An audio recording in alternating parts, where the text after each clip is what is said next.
Hi all, അസ്സലാമലൈക്കും. Welcome to ജയം triplets. നേന്ത്രപ്പഴവും അരിപ്പൊടി ഉണ്ടെങ്കിൽ ഇതുപോലെ ഒന്ന് ഉണ്ടാക്കി നോക്കൂട്ടോ. വളരെ ടേസ്റ്റ് ആയിട്ട് പെട്ടെന്ന് തന്നെ ഉണ്ടാക്കിയെടുക്കാൻ പറ്റുന്ന നല്ലൊരു സോഫ്റ്റ് ആയിട്ടുള്ള ഒരു പലഹാരമാണ് കേട്ടോ. കുട്ടികൾക്കൊക്കെ എന്തായാലും ഒരുപാട് ഇഷ്ടപ്പെടുന്ന ഉറപ്പാണ്. അപ്പോൾ അതെങ്ങനെ ഉണ്ടാക്കുന്നതെന്ന് കണ്ടു നോക്കാം. അതിന് ഞാനിവിടെ ആദ്യം എടുത്തിട്ടുള്ളത് തൊലി നല്ലോണം കറുത്ത് പോയ നേന്ത്രപ്പഴമാണ് കേട്ടോ. ചെറിയ നേന്ത്രപ്പഴം ആയതുകൊണ്ട് തന്നെ ഞാൻ 5 എടുത്തിട്ടുണ്ട് കേട്ടോ. ഞാൻ മിക്സിൻ്റെ ജാറിലേക്ക് ഇതുപോലെ ഒന്ന് കട്ട് ചെയ്ത് കൊടുത്തിട്ടുണ്ട്. നല്ലോണം ബ്ലെൻഡ് ചെയ്തെടുക്കണം കേട്ടോ. ഒട്ടും തന്നെ വെള്ളം ഒഴിക്കാതെ വേണം ഇതുപോലെ ഒന്ന് ബ്ലെൻഡ് ചെയ്തെടുക്കാൻ. ഇനി ഇതൊരു പാത്രത്തിലേക്ക് മാറ്റി കൊടുക്കാം. കട്ടകളൊന്നും ഇല്ലാതെ നല്ല ഫൈനായിട്ട് വേണം ഇതൊന്ന് അടിച്ചെടുക്കാൻ കേട്ടോ. നല്ലോണം തൊലി കറുത്ത പഴമൊക്കെ ആണെന്നുണ്ടെങ്കിൽ കൂടുതൽ ടേസ്റ്റ് ആയിരിക്കും. മാക്സിമം അങ്ങനത്തെ പഴം എടുക്കാൻ നോക്കട്ടോ. അതിന് ശേഷം ഇനി അടുത്ത് ഞാൻ ചേർത്ത് കൊടുക്കുന്നത് അരിപ്പൊടിയാണ് കേട്ടോ. 1 കപ്പ് അരിപ്പൊടിയാണ് എടുത്തിട്ടുള്ളത്. നിങ്ങൾക്ക് ഏത് അരിപ്പൊടി വേണമെങ്കിലും എടുക്കാവുന്നതാണ്. ഞാനിവിടെ എടുത്തിട്ടുള്ളത് കുറച്ചൊക്കെ തരിയുള്ള ഒരു അരിപ്പൊടിയാണ് കേട്ടോ. നിങ്ങൾ നല്ല ഫൈനായിട്ടുള്ള ഒരു അരിപ്പൊടിയാണ് എടുക്കണമെന്നുണ്ടെങ്കിൽ ഈ ഒരു ടൈമിൽ 2 ടേബിൾ സ്പൂൺ റവയും കൂടി ചേർത്ത് കൊടുക്കാം കേട്ടോ. ഇനി അരിപ്പൊടി ഇതുപോലെ ഒന്ന് മിക്സാക്കി കൊടുക്കാം. കുറച്ച് ഇട്ടുകാണ്ട് വേണം കേട്ടോ ഇത് മിക്സാക്കി എടുക്കാൻ. നിങ്ങൾക്ക് വേണമെന്നുണ്ടെങ്കിൽ ഗോതമ്പ് പൊടി വെച്ച് കാണും ഈ റെസിപ്പി ഉണ്ടാക്കാവുന്നതാണ് കേട്ടോ. അതിലേക്കും 1 ടേബിൾ സ്പൂൺ പുട്ടുപൊടിയോ അല്ലാന്നുണ്ടെങ്കിൽ റവയോ ചേർത്ത് കൊടുത്തിട്ട് വേണം ഉണ്ടാക്കിയെടുക്കാൻ കേട്ടോ. അപ്പോൾ ഞാൻ കുറച്ചൊന്ന് മിക്സാക്കി കൊടുത്തിട്ടുണ്ട്. ഈ രീതിയിൽ നല്ലോണം മിക്സായി വന്നിട്ടുണ്ട് കേട്ടോ. ഇനി അടുത്ത് ഞാൻ അതിലേക്ക് ചേർത്ത് കൊടുക്കുന്നത് ശർക്കര പാനിയാണ്. 3 അച്ച് ശർക്കരയിലേക്ക് 1 കപ്പ് വെള്ളം ഒഴിച്ചതിന് ശേഷമായിട്ട് ഞാനിത് ഉണ്ടാക്കി എടുത്തിട്ടുള്ളത്. ഈ ഒരു വെള്ളം മുഴുവനായിട്ട് ഒഴിക്കുന്നില്ല, 1/4 കപ്പ് വെള്ളം മാത്രമേ ഒഴിക്കുന്നുള്ളൂ കേട്ടോ. നിങ്ങൾക്ക് നല്ല മധുരം വേണമെന്നുണ്ടെങ്കിൽ 1 കപ്പ് ശർക്കര പൊടിച്ചതിലേക്ക് 1/4 കപ്പ് വെള്ളം ഒഴിച്ചതിന് ശേഷം മെൽറ്റാക്കിക്കാണ്ട് ഇതിലേക്ക് ഒഴിച്ച് കൊടുക്കാം കേട്ടോ. ഞാൻ നമ്മളിതുപോലെ കട്ടകളൊന്നും ഇല്ലാതെ നന്നായിട്ടൊന്ന് മിക്സ് ചെയ്തെടുത്തിട്ടുണ്ട്. ശർക്കര പാനി ആഡ് ചെയ്ത് കൊടുക്കുമ്പോഴും കുറച്ച് വേണം ഒഴിച്ച് കൊടുക്കാൻ, അല്ലാന്നുണ്ടെങ്കിൽ പറ്റി ലൂസായി പോകും കേട്ടോ. അപ്പോൾ നമ്മൾ നോക്കിയതിന് ശേഷം വേണം കുറച്ച് ഒഴിച്ച് കൊടുക്കുക. അപ്പോൾ നമ്മൾ ബാറ്റർ ഇതുപോലെ വേണ്ട ഈ ഒരു സ്പാച്ചില വെച്ചിക്കാണ്ട് നോക്കുമ്പോൾ കണ്ടില്ല ഇതുപോലെ വിട്ട് വരണം. ഒഴുകി വരുന്ന രൂപത്തിൽ ആവരുതിട്ട് ഇതുപോലെ വിട്ടു പോരുന്ന ഈ രൂപത്തിൽ വേണം നമുക്ക് ഉണ്ടാക്കിയെടുക്കാൻ.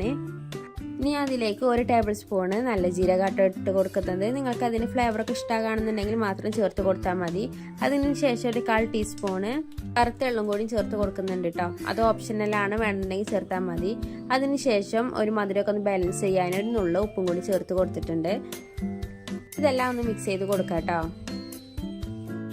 കുട്ടികളൊന്നും നേന്ത്രപ്പഴം കഴിക്കണില്ല എന്നുണ്ടെങ്കിൽ ഇതുപോലെ ഉണ്ടാക്കി നോക്കട്ടെ. വളരെ പെട്ടെന്ന് തന്നെ കുട്ടികളെ കഴിച്ച് തീർക്കും. നല്ല ടേസ്റ്റാണ് കഴിക്കാൻ. നല്ല സോഫ്റ്റ് ആയതുകൊണ്ട് തന്നെ കുട്ടികൾക്കൊക്കെ ഒരുപാട് ഇഷ്ടപ്പെടും.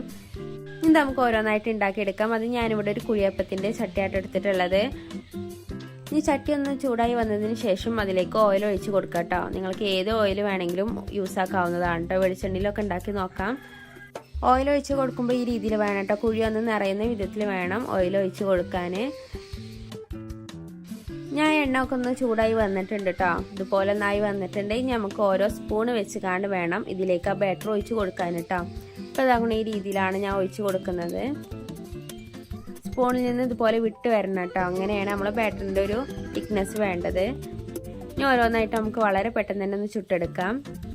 അപ്പോൾ നിങ്ങൾ ഈ കണ്ടിരിക്കുന്ന സമയത്ത് നമ്മൾ ചാനൽ ഇതുവരെ കണ്ടിട്ടില്ല എന്നുണ്ടെങ്കിൽ ഒന്ന് കണ്ടു നോക്കുക. ഇഷ്ടമാകുകയാണെന്നുണ്ടെങ്കിൽ ഒന്ന് സബ്സ്ക്രൈബ് ചെയ്ത് സപ്പോർട്ടാക്കാനും മറക്കില്ല കേട്ടോ.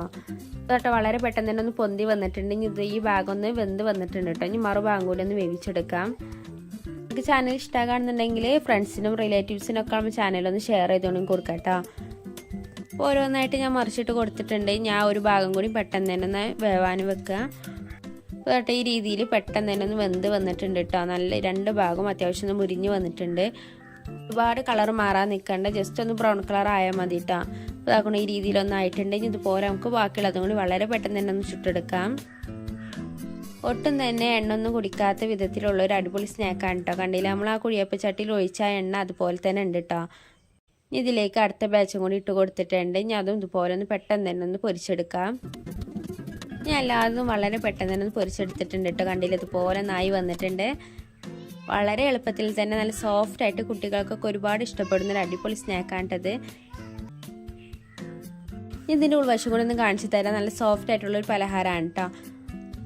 അപ്പോൾ ഇന്നത്തെ വീഡിയോ എത്രയുള്ള എല്ലാവർക്കും ഇഷ്ടമായിരുന്നു വിചാരിക്കുന്നു. ഇഷ്ടമായിക്കണമെന്നുണ്ടെങ്കിൽ ഒന്ന് ലൈക്ക് ചെയ്ത് സപ്പോർട്ടാക്കാം കേട്ടോ. ഈ റെസിപ്പി ഉണ്ടാക്കി നോക്കിയതിന് ശേഷം ഫീഡ്ബാക്ക് കമൻറ്റ് ബോക്സിൽ അറിയിക്കട്ടോ. അപ്പോൾ നാളെ ഇൻഷാ അല്ലാഹ് മറ്റൊരു റെസിപ്പി ആയിട്ട് വരാം. ബൈ, അസ്സലാമു അലൈക്കും.